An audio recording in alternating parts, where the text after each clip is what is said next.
Good morning, Kentuckiana. It is 6 a.m. here on your very, very cold Thursday. We're glad you're joining us. I'm Grace McKenna. And I'm Gabriel Gonzalez. We've had a couple of interesting days, maybe even the last week or so. And I think the interesting ones are even still to come. Matt, last night was maybe our little taster before the main course and dessert this weekend. That's a great way to put it. Yeah, this has been quite the winter weather setup that we've been tracking over the last several days. You know, we've had weather impact alerts in place since Monday to keep you updated with these incoming systems.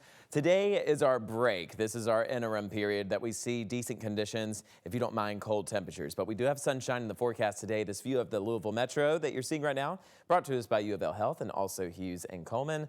We're continuing to have a chilly start to this morning. Temperatures currently in between the teens and the 20s, 19 Bowman Field, 20 in the Highlands, 19 Iroquois Park, 18 Fern Creek, 18 as well near Bedford, 18 Seymour, as those north winds continue to just drive in steady cold conditions. And the slightest breeze today will allow temperatures to feel even colder than they actually are, feeling like we're seeing those winds around 12 miles per hour near LaGrange, 4 miles per hour there in Shepherdsville. So a few of us not seeing that much of intense winds, but as I mentioned, even the slightest breeze with these types of temperatures really will allow the air to feel much cooler than it actually is. So we're feeling like 7 degrees in Shelbyville, feeling like 18 in Elizabethtown, but feeling like 6 degrees here in Louisville. Satellite and radar staying quiet for now, though. You'll notice just a few small patchy flurries farther off towards our west.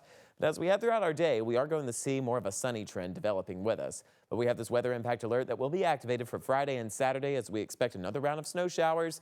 And before that, there will be a mix of some sleet and rain that could cause some slick spots. So you need to be mindful of that throughout your Friday evening. As of right now, just a quiet pattern for our Thursday. We will see sunshine with temperatures struggling to reach the upper 20s. Later into this evening, clouds arriving back through the night with a few brief light snow showers that will be developing throughout Friday morning, but we're expecting more to arrive throughout Friday evening.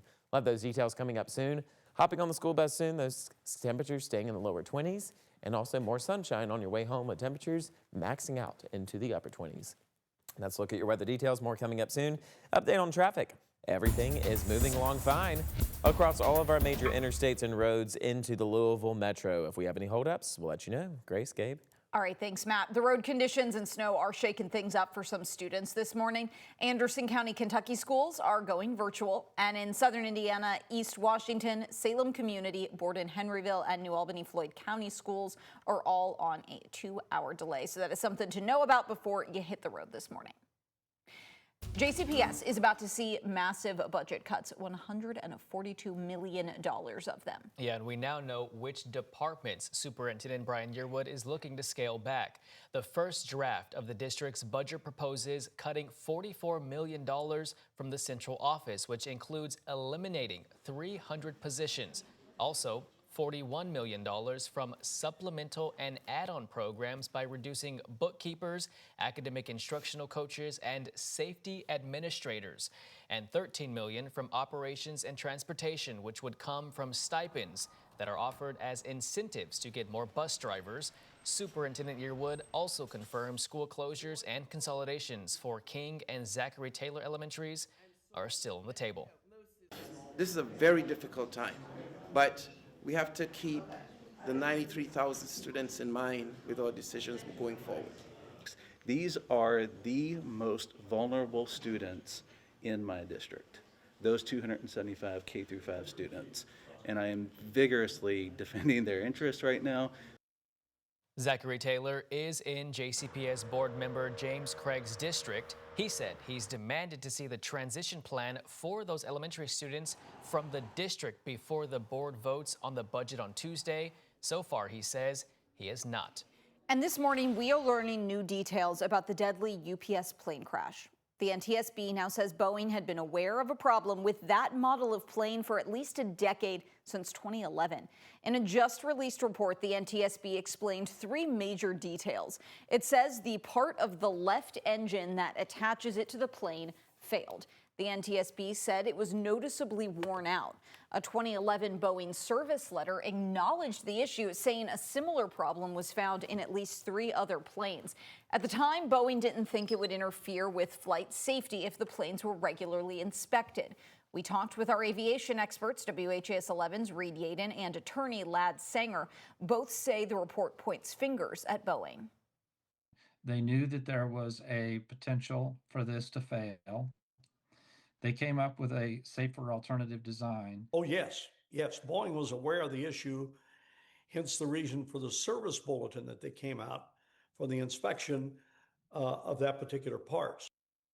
The NTSB says it's going back to look at UPS records to make sure they were following that inspection recommendation. A lot of that is attributable to specifically the first responders and MSD getting out in this north ditch and the other waterways immediately and keeping this from migrating off-site. Really incredible. We don't see that elsewhere.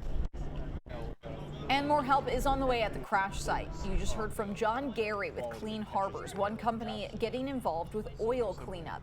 He credits MSD and first responders with stopping the spread of oil after the crash. MSD said last week it's removed about 4.7 million gallons of oily water from the area so far. Gary now says a new and bigger water processing unit with 3 1-million-gallon tanks is being built as cleanup continues. Neighbors in the Clifton area won't have the Givaudan plant in their backyard for much longer. It is set to be demolished next Monday, January 19th.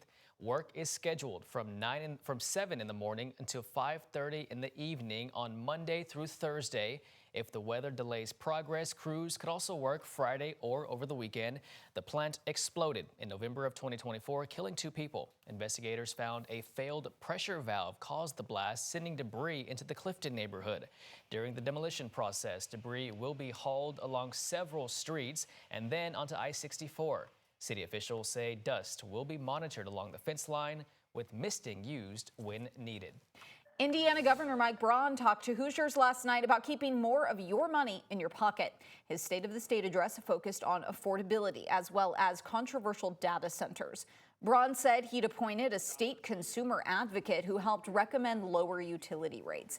He also talked about his support for a bill to hold investor-owned utility companies accountable for providing affordable energy before they can increase their profit margin. Plus, on data centers, he said Hoosiers should not be paying the bill for billion-dollar companies.